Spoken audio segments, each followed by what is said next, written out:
कितनी सुंदर कन्या है। इस पर दृष्टि पड़ते ही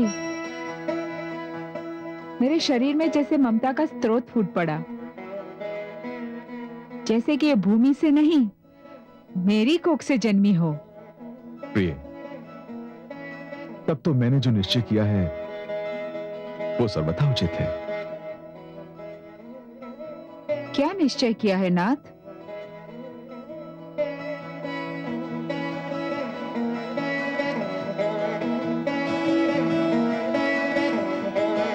प्रिय, ये कन्या मेरी पुत्री बनकर इसी राजभवन में रहेगी। सत्यनाथ? हाँ प्रिय, आज के उपरांत ये मेरी और आपकी संतान कहलाएगी। मैं आपको किन शब्दों में धन्यवाद दूं? आपने मुझे ये पुत्री देकर मेरी सुनी गोद हरी कर दी। प्रिय, ये पुत्री आज से जनक दुलारी हो गई, जानकी हो गई।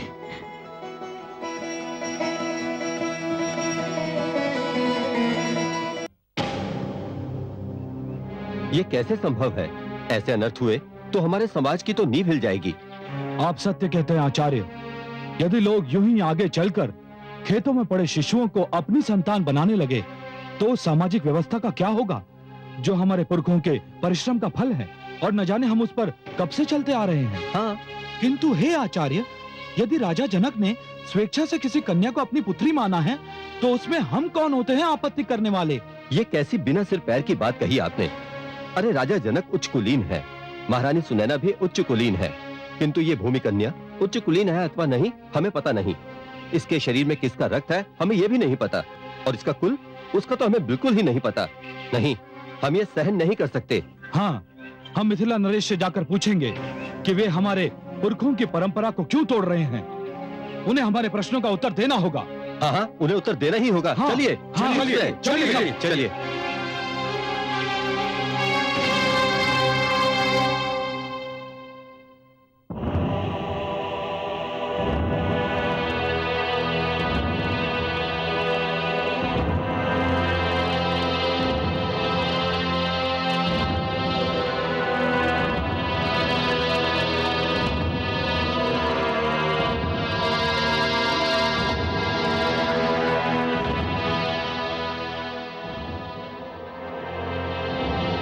मिथिला राज्य एक प्रजातांत्रिक राज्य है। यहां किसी को भी अपने मन की बात कहने की पूर्ण स्वतंत्रता है। मैंने सुना है कि कुछ ब्राह्मण हमसे रुष्ट हैं।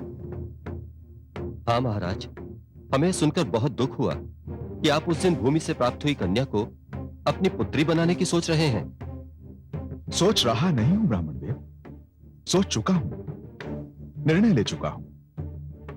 अब वो मेरी पुत्री है और मैं औपचारिक रूप से इसकी घोषणा भी कर चुका हूं। ये कैसे संभव है महाराज?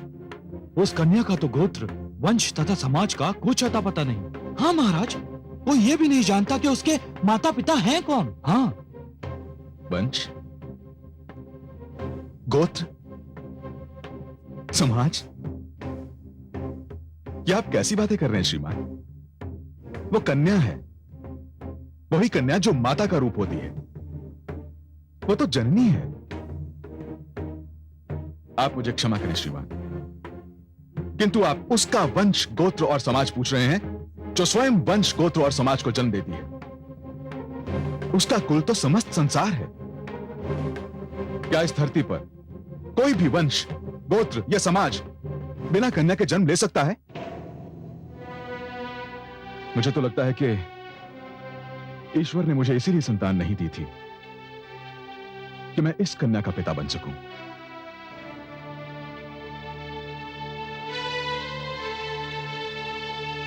मैं महाराज से सहमत हूं। मैं आपको धन्यवाद देता हूं गुरु शतानंद। यह सत्य है राजा जनक कि संसार में कन्या का स्थान सर्वोच्च है। वही माता का रूप धारण करती है। वही संसार की जननी है। क्या अब भी किसी को कोई आपत्ति है?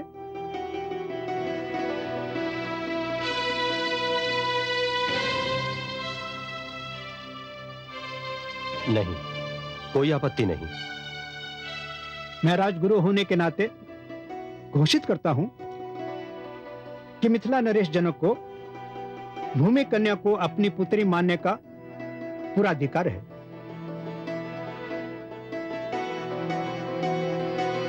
आयुष्मान भव।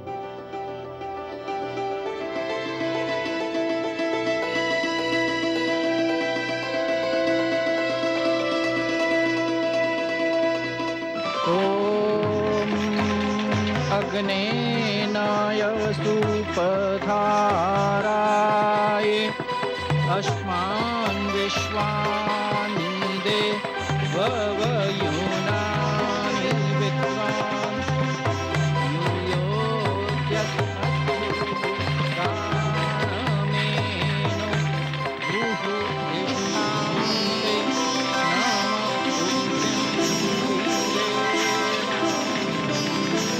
ॐ अग्निमीळे पुरोहितम्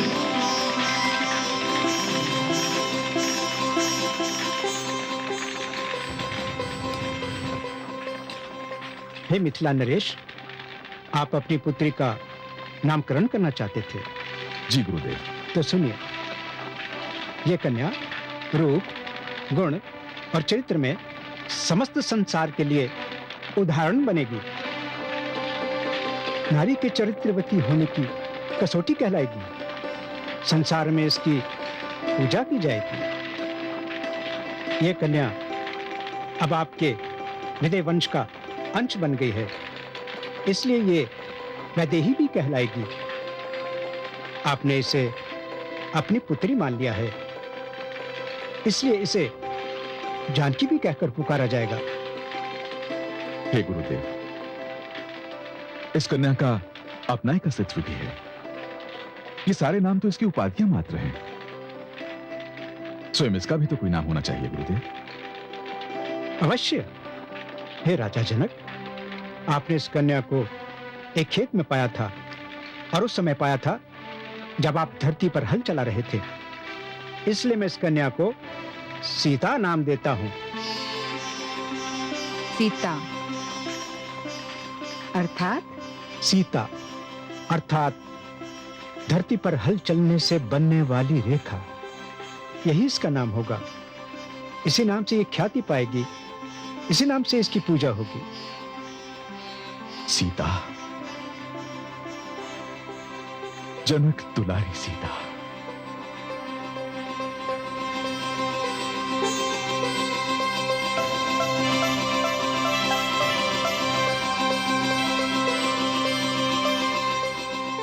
राम, राम, मेरे राम को कहीं देखा? महारानी, वो तो छोटी रानी के साथ खेल रहे हैं।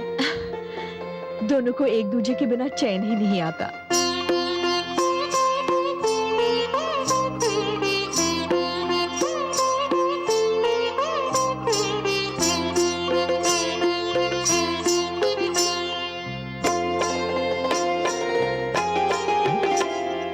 ठुमक चलत रामचंद्र, ठुमक चलत रामचंद्र, बाजत पैजनिया। ठुमक चलत रामचंद्र, बाजत पैजनिया। ठुमक चलत रामचंद्र।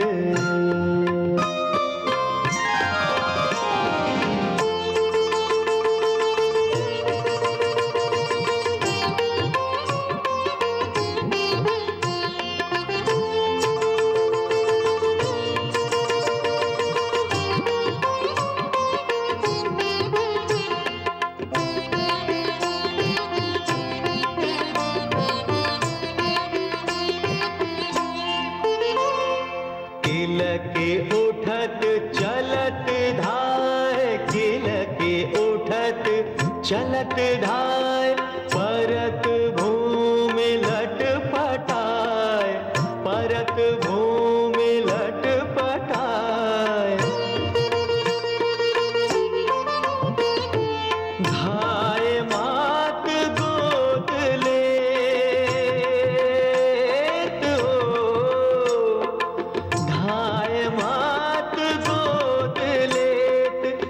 दशरथ की रनिया ठुमक चलत रामचंद्र ठुमक चलत।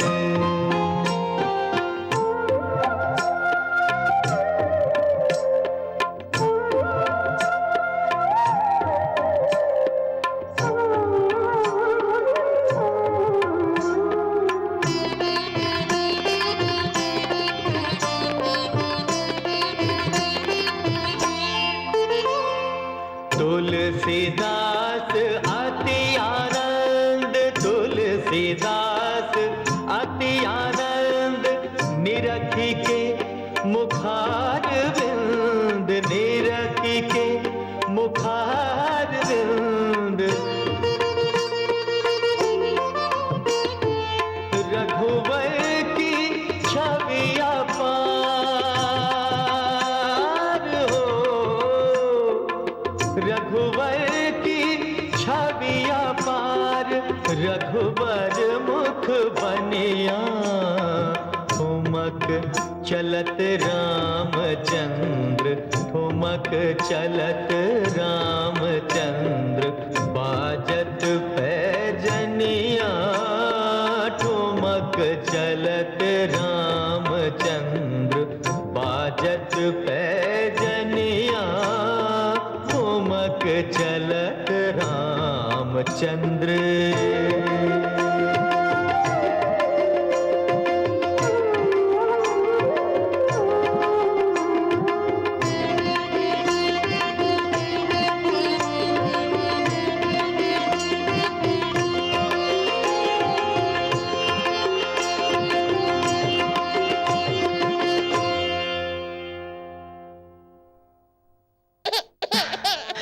चुप हो जा। हाँ हाँ, ना ना,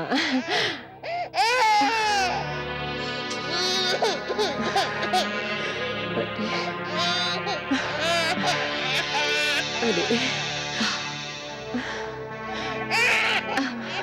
लाओ धाइमा, इसे मुझे दे दो।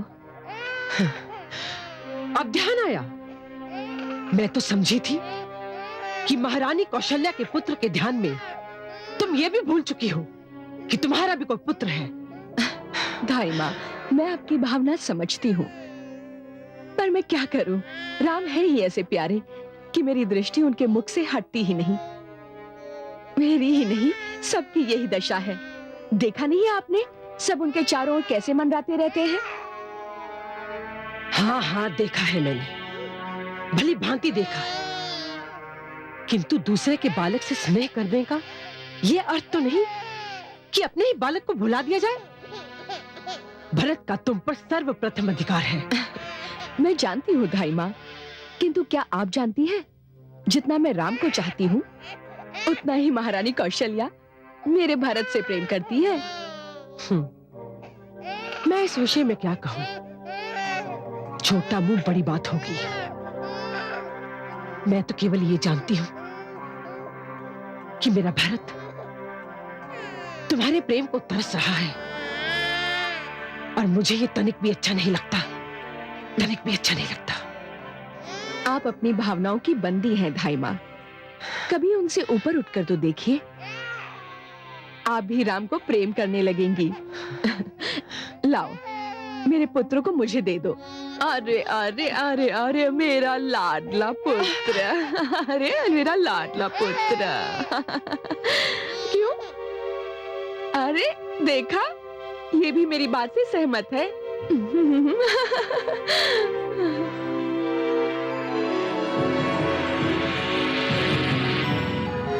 मुझे कुछ न कुछ अवश्य करना पड़ेगा, अवश्य करना पड़ेगा।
कुछ नहीं, राम रो रहा था।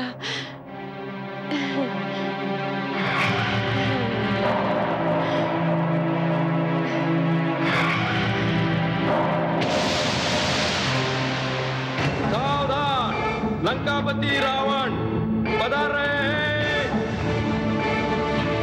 लंकापति रावण की जय, लंकापति रावण की जय, लंकापति रावण की जय, लंकापति रावण की जय, लंकापति रावण की जय, लंकापति रावण की जय। विराजिए नाना श्री।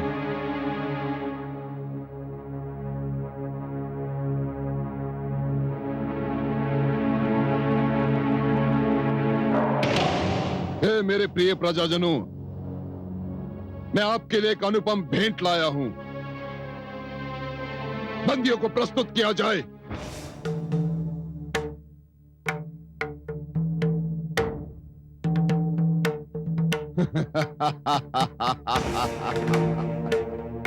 आओ इंद्र आओ।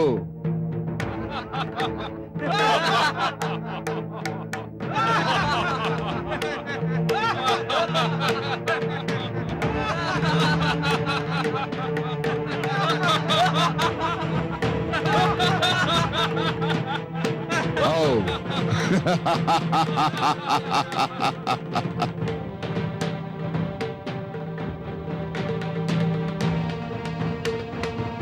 ए लंकावासियों,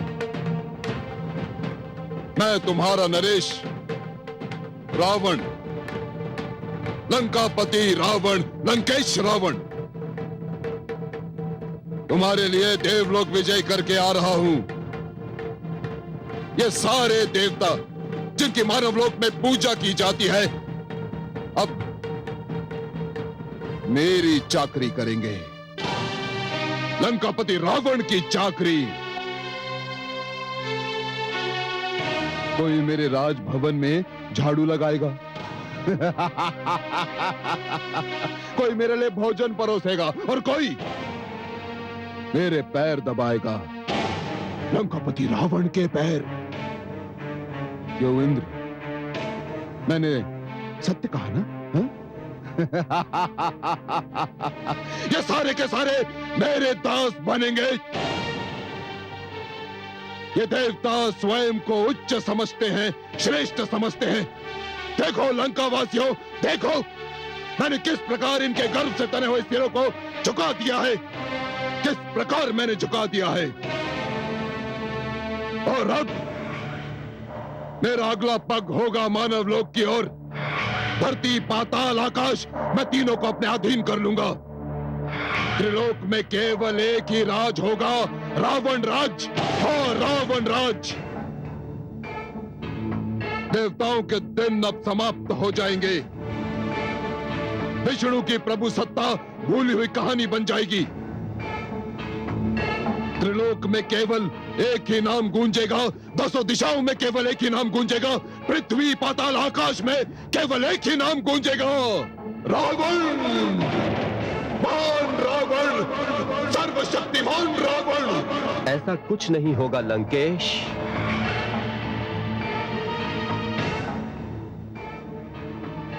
कौन है ये? कौन है ये? किसके मुख से निकली यह शुभ वाणी? कौन है ये? ये मैंने कहा लंकेश। तू कौन है? तू? मैं काल हूँ, मुझे महाकाल भी कहते हैं। तुझे साहस कैसे हुआ ऐसी अशुभ बात कहने का? तुम जिसे अशुभ कहते हो उसे मैं सत्य कहता हूँ। मैं तेरा सर्वनाश कर दूंगा काल, सर्वनाश कर दूंगा मैं तेरा। तुम वो भी नहीं कर पाओगे रावण। मेरे दो रूप हैं, एक जीवन, दूसरा मृत्यु। न तुम जीवन का सर्वनाश कर सकते हो, न मृत्यु का। तुम मेरे दोनों में से किसी रूप से भी छुटकारा नहीं पा सकते।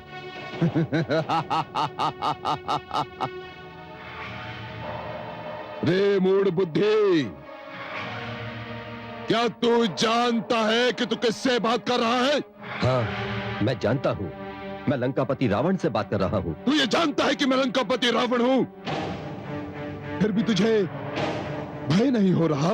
मेरे लिए तुमसे भयभीत होने का कोई कारण नहीं है रावण, क्योंकि मेरी मुट्ठी में तुम्हारा अतीत भी है, वर्तमान भी और भविष्य भी। तुम मेरी मुट्ठी से निकल ही नहीं सकते, कभी नहीं।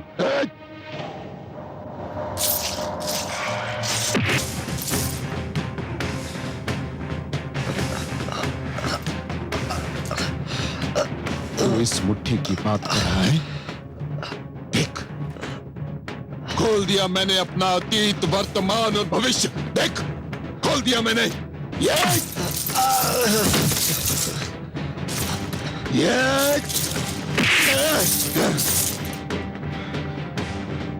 मैं तुझे अपने पैरों तले मसल सकता हूं, तेरा सर्वनाश कर सकता हूं। तो अब देख मैं तेरी क्या दशा बनाता हूं। सैनिकों, ले जाओ इसे और इसे मेरे सिरहाने बांधो। ले जाओ इसे।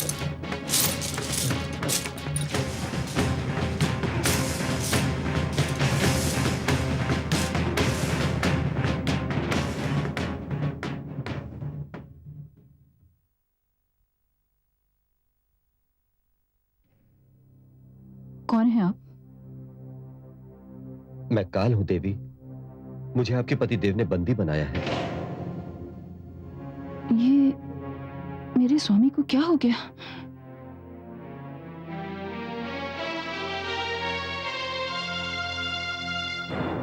स्वामी, ये आपने क्या किया?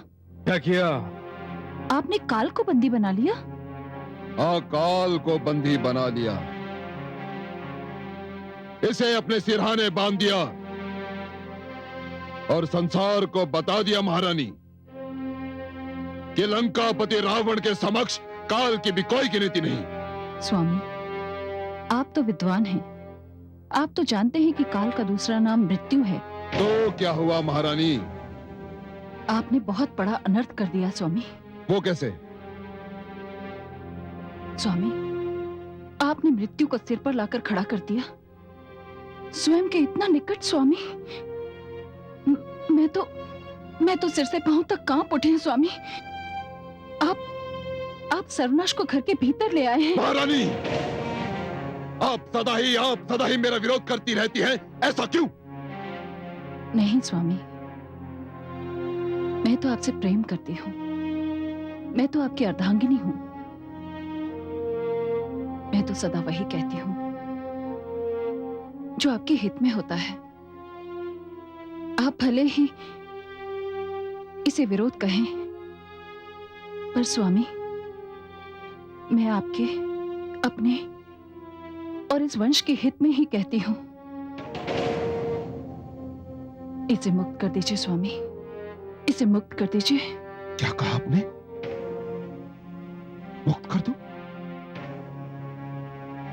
इसे मुक्त कर दूं? लगता है मस्तिष्क फिर गया है आपका। मैं इसे यहां इसलिए लाया था कि इसके सिर पर पांव रखकर संसार को बता दूं कि मैंने काल को भी जीत लिया। काल को कोई जीत नहीं सकता, काल अजेय है, सब कुछ समाप्त हो सकता है, किंतु काल समाप्त नहीं हो सकता। काल अनादि है, अनंत है।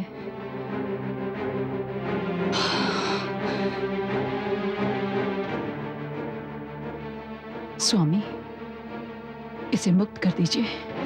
महारानी, मैंने आपसे पहले भी कहा था और आज फिर दोहराता हूं कि अपनी सीमाएं पहचानिए। मेरे कार्य में हस्तक्षेप करने का दुस्साहस ना कीजिए, अन्यथा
राम भैया आज हम बन जाएंगे। उस दिन जो छोटा सा मृग दिखाई दिया था ना, उसे हम पकड़ के अपने भवन में लाएंगे। और वो छोटा सा हाथी भी तो गजराज के पीछे पीछे भागता है। चलो ना भैया। हम अवश्य चलेंगे, किंतु अभी अभी सवेरा हुआ है और सवेरा होते ही जानते हो सबसे पहले क्या किया जाता है? क्या किया जाता है भैया? आँख खुलते ही सबसे पहले माता पिता के चरणों में शीश नवाया जाता है, उन्हें प्रणाम किया जाता है। सवेरे सवेरे माता पिता के चरणों में सिर झुकाने से भाग्य खुल जाता है। तो चलो हम भी पहले यही कार्य करते हैं। चलो।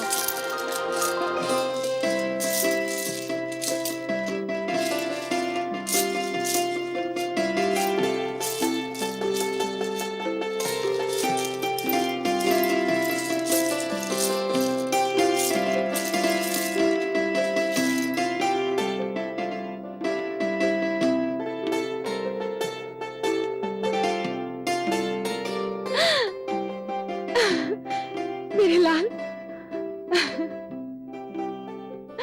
ये सब कुछ तुमको किसने सिखाया? राम भैया ने। राम भैया ने? हाँ, कहते हैं माता पिता के चरण छूने से भाग्य खुल जाता है।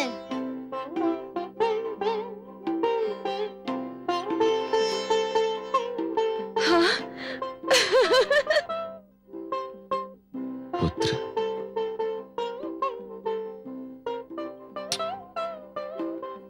धन्य हो पुत्र।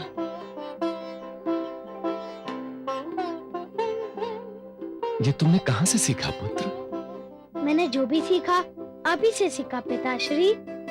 आपकी गोद में बैठे बैठे मैं उन ज्ञानी की बात सुनता रहा जो आपके पास आते थे, और फिर मैंने उन बातों को स्मरण कर लिया। आपकी गोद ही मेरे लिए पाठशाला बन गई।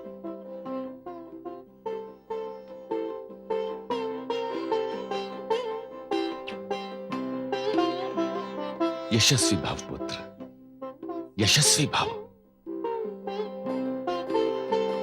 प्रणाम महाराज, ऋषि वशिष्ठ आपसे मिलने आए हैं। लो, ज्ञान और शिक्षा की बात हो रही थी और गुरुदेव भी आ गए। मैं अभी उनसे मिलकर आता हूं।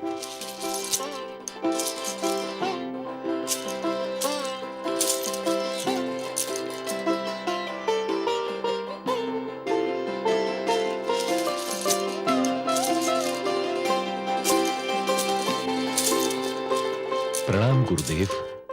आयुष्मान भव। स्वागत है। मैं सोच रहा था कि मेरे पुत्रों की शिक्षा अब औपचारिक रूप से आरंभ हो ही जानी चाहिए। बड़ा ही शुभ विचार है राजन। तो आप उन्हें अपनी शरण में ले लीजिए गुरुदेव। राजन, मैं बिना परीक्षा लिए किसी को अपना शिष्य नहीं बनाता, इसलिए आपके पुत्रों को भी परीक्षा देनी होगी। अपने पुत्रों को मेरे पास बुलवाइए। अवश्य गुरुदेव। दासी, आज्ञा महाराज। महारानी कौशल्या से कहो कि वो हमारे पुत्रों को लेकर यहां आ जाए। जो आज्ञा महाराज। गुरुदेव, आसन ग्रहण कीजिए।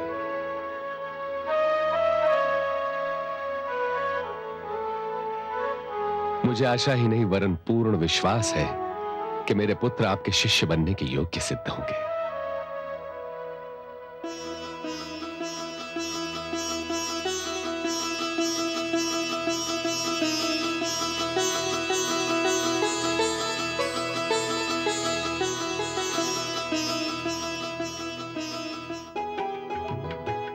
प्रणाम गुरुदेव। यशस्वी भव। अच्छा ये बताओ वत्स कि प्रणाम करने का क्या फल मिलता है? छोटी माँ कहती है कि गुरुदेव को प्रणाम करने से ज्ञान मिलता है। सुंदर, अति सुंदर। और आपको क्या बताया गया राजकुमार भरत? आयुष्मान भव। मुझे बड़ी माँ ने बताया है कि छोटों को वही करना चाहिए जो बड़े करते हैं। सुंदर, बहुत सुंदर। आओ लक्ष्मण, आयुष्मान भव। और बड़ों को वो कदापि ना करना चाहिए जो वे नहीं चाहते कि छोटे करे। अति सुंदर। और आप क्यों शांत है राजकुमार शत्रुघ्न? आयुष्मान भव। पिता और गुरु एक समान है, दोनों का आदर करने से भगवान प्रसन्न हो जाते हैं। सुंदर, अति सुंदर। राजन, मैं आपके चारों पुत्रों को शिष्यों के रूप में स्वीकार करता हूं। धन्यवाद गुरुदेव। तो फिर आरंभ कर दीजिए इनकी शिक्षा। परंतु इसके लिए इन्हें महल छोड़कर मेरे आश्रम में आना होगा।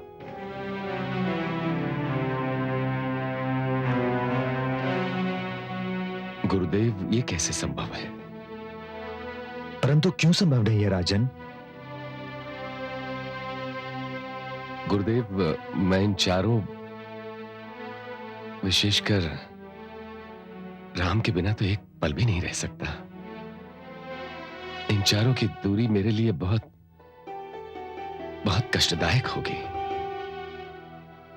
राजन, आपको अपने कष्ट और इन राजकुमारों के हित में से एक को चुनना होगा। इनकी दूरी यदि आपके लिए कष्टदायक है तो इनके लिए हितकर है। निर्णय आपको करना है। हां, जैसा कि आपको ज्ञात है, मेरा आश्रम यही निकट सरयू के तट पर स्थित है। आपका जब मन करे आ जाएं, आपका स्वागत है।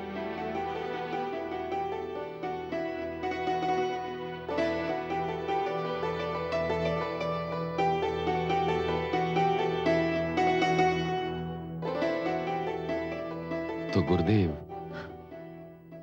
कब भेजूं इन्हें आपके आश्रम? शुभस्य शीघ्रम। हम तैयार हैं। क्यों अनुज? हाँ। आओ, चलो।